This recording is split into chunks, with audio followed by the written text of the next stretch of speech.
और अगर आप एक जीडी जवान बनना चाहते हैं तो आपके लिए एक जय हिंद।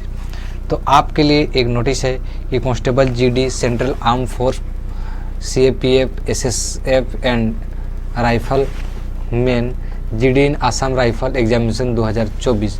तो आपका जो फॉर्म भरने का तारीख है वो 24/11/2023 से 31/12/2023 है। और इसका लास्ट डेट फॉर्म भरने का कब है तो ये 31 दिसंबर है। और स्टार्ट कब है ये 24 नवंबर से है।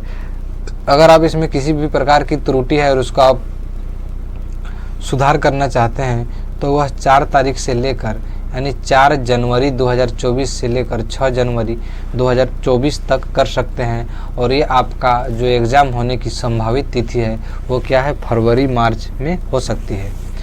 और इसके एक मेन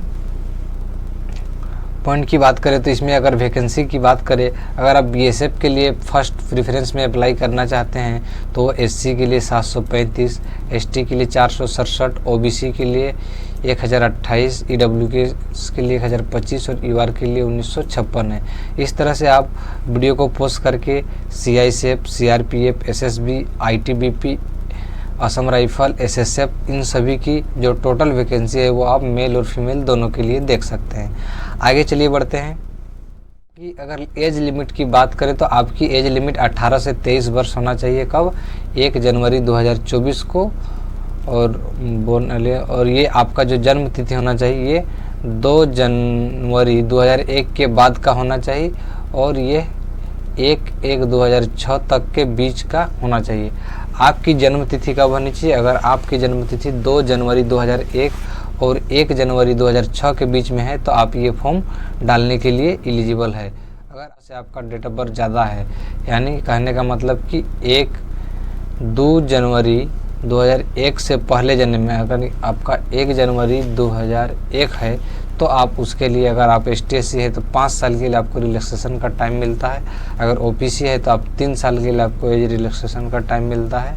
उसी तरह अगर अभी हम दे रहे हैं फैक्ट जानकारी, जैसे आपकी एजुकेशन क्वालिफिकेशन क्या होनी चाहिए, कम से कम आपकी मैट्रिकुलेशन यानी 10वीं पास होनी चाहिए तो आप इस एग्ज़ाम के लिए एलिजिबल है। और अगर आपके पास SSC सर्टिफिकेट है, अगर C सर्टिफिकेट है तो आपको 5% का मैक्सिमम जो आपको ग्रोस मार्क मिलेगा। अगर B सर्टिफिकेट है तो वो 3% मिलेगा और A सर्टिफिकेट है आपको 2% मैक्सिमम मार्क आपको एक्स्ट्रा दिया जाएगा। आप इसको अप्लाई किस तरह से कर सकते हैं, तो आपको अप्लाई करने के लिए आपको ये वेबसाइट विजिट करना होगा। http://ssc.nic.in पर आपको ये वाला वेबसाइट देख लेना है। आपको इसके उसके चक्कर में नहीं पड़ना है, क्योंकि जब आप किसी के ऐप से अगर वेबसाइट में घुसते हैं तो आपको देरी होती है। तो आप सीधे ऑफिशियल वेबसाइट http://ssc.nic.in से आप ये फॉर्म भर सकते हैं। ये SSC का फॉर्म है। तो और इसमें आपको बताया गया है कि इसमें फ़ोटोग्राफ क्या होना चाहिए, आपकी JPG होना चाहिए और वह 20 से 50 KB के बीच होना चाहिए। और फोटो का आपका डायमेंशन क्या होना चाहिए, ये आपको अधिकतर ध्यान में रखना चाहिए कि फ़ोटो का आपका डायमेंशन होना चाहिए आपका 3.5 सेंटीमीटर टू 4.5 सेंटीमीटर। और इसमें किसी भी प्रकार का और कुछ नहीं मांगा गया है। बहुतों में जैसे कुछ आर्म फोर्स में जो बैकग्राउंड वाइट मांगा जाता है, लेकिन इसमें कुछ नहीं बोला गया है। लेकिन आप वो वाइट रखें तो बेहतर होता है, क्योंकि अगर स्टैम्प लगाया जाता है तो उसमें विजिबल होता है। और आपकी जो फ़ोटो है वह 3 मंथ से पुराना नहीं होना चाहिए, क्योंकि आपका फ़ोटोग्राफ क्या होना चाहिए, 3 मंथ से पुराना नहीं होना चाहिए। और आपका जो फ़ी पेमेंट है वह 100 रुपया रखा गया है। अगर आप SC/ST कैटेगरी और एक्स सर्विसमैन में आते हैं तो आपके लिए वह फ़ी माफ़ कर दिया गया, एक्सटम कर दिया गया है। और आगे आप इसको फ़ी को आप किस तरह से पेमेंट कर सकते हैं, तो आप Bhim UPI, net banking, by using visa card, master card, maestro, RuPay card, आप ये सभी कार्ड से आप पेमेंट कर सकते हैं।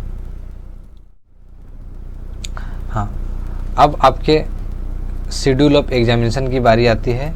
तो आपका एग्जामिनेशन जो शेड्यूल है ये अगर पार्ट A में आपका आएगा जनरल इंटेलिजेंस रीजनिंग, आपको 20 नंबर का रीजनिंग रहेगा जो कि 40 नंबर के लिए रहेगा। 20 क्वेश्चन 40 नंबर के लिए रहेगा। और द कंप्यूटर बेस्ड एग्जामिनेशन, आपका जो ये एग्ज़ाम होगा ये कंप्यूटर बेस्ड एग्जामिनेशन होगा और ये ऑब्जेक्टिव टाइप का होगा और 80 क्वेश्चन होगा और प्रत्येक क्वेश्चन 2 नंबर के लिए होगा। ये जान के इसमें से आपका जो जनरल नॉलेज और जनरल अवेयरनेस है वो 20 question 40 number, elementary math 20 question 40 number, और इंग्लिश या हिंदी जो भी आप लीजिएगा वो 20 क्वेश्चन 40 नंबर के लिए होगा। और ये टोटल 1 घंटा के लिए होगा, और ये CBT यानी कंप्यूटर बेस्ड एग्जामिनेशन होगा।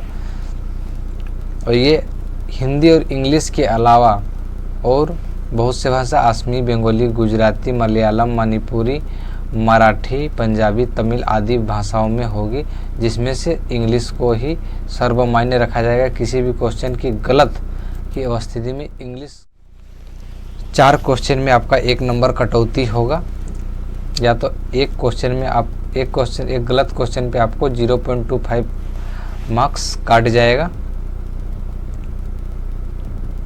और आपको कहेगा द क्वेश्चन भी कंप्यूटर बेस्ड, ये तो आपका कंप्यूटर बेस्ड होगा।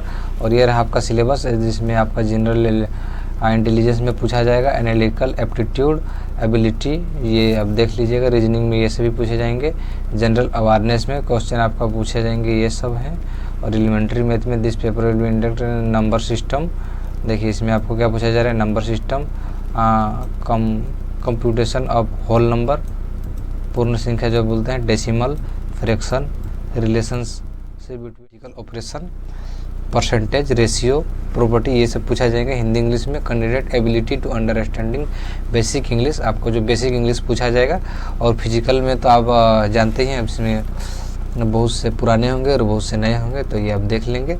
और आपका जो ये फिजिकल इफिशियंसी होगा, जो टेस्ट होगा दौड़ के लिए, वो 5 किलोमीटर 1.6 किलोमीटर 8.5 मिनट में करना होगा, वो भी for all candidate other than those belong to Ladakh region. अगर आप लद्दाख रीजन से हैं तो उसके लिए अलग क्राइटेरिया है, आपका 1.6 किलोमीटर 7 मिनट में और 800 मीटर इन 5 मिनट में। इस तरह से आपकी रेसिक है। अगर मेल है तो आपका हाइट होना चाहिए वो 170 हाइट होना चाहिए, अगर फीमेल है तो आपका 157 आपका हाइट होना चाहिए। Few category of candidate are allow relaxation height, अगर कुछ कैंडिडेट के लिए ये हाइट को और कम किया गया है।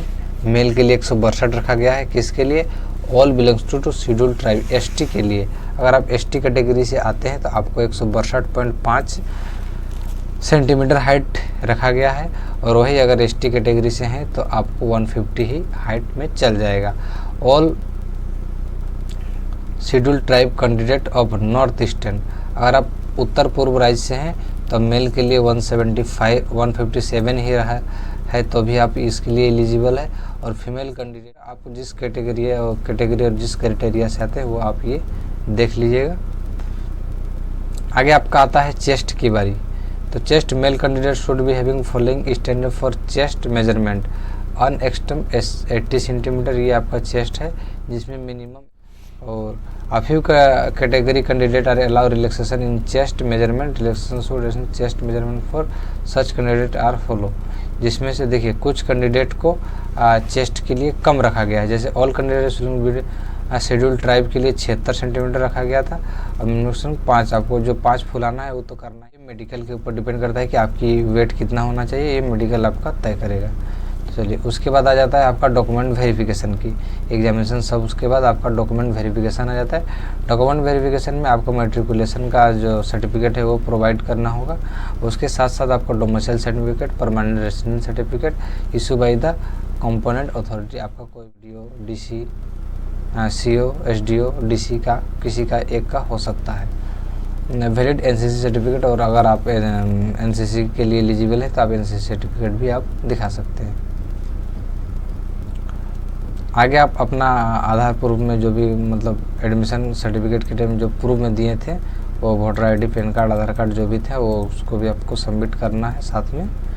और मोड ऑफ सिलेक्शन, आपका जो सिलेक्शन होगा the recruitment process computer based examination, CBE के फिजिकल स्टैंड टेस्ट, उसका फिजिकल एफिशिएंसी और मेडिकल एग्जामिनेशन, उसके बाद डॉक्यूमेंट वेरिफिकेशन के बाद आपका फाइनल सिलेक्शन हो जाएगा।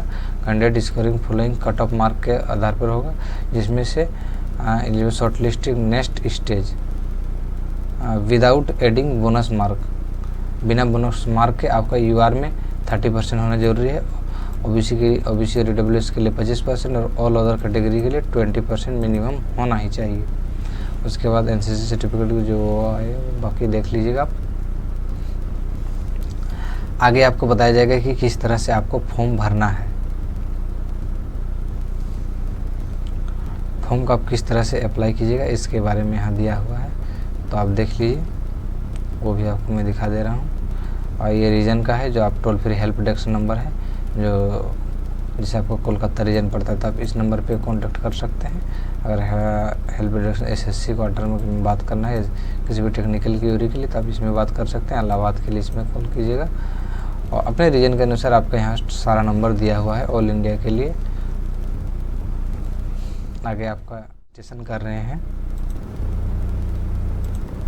तो आपको किस तरह से करना है, जैसे डू यू हैव आधार, तो इस पर आपको यस क्लिक कर देना है और इसमें आपको आईडी टाइप में वोटर कार्ड, आधार कार्ड जो भी क्लिक कर देना है, सो आईडी डाल देना है। इसमें आपको बताया गया है किस तरह से आपको डालना है, तो वो हम आपको अगले वीडियो में बताएंगे। इस वीडियो में इतना ही, क्योंकि वीडियो बहुत लंबा होते जा रहा है।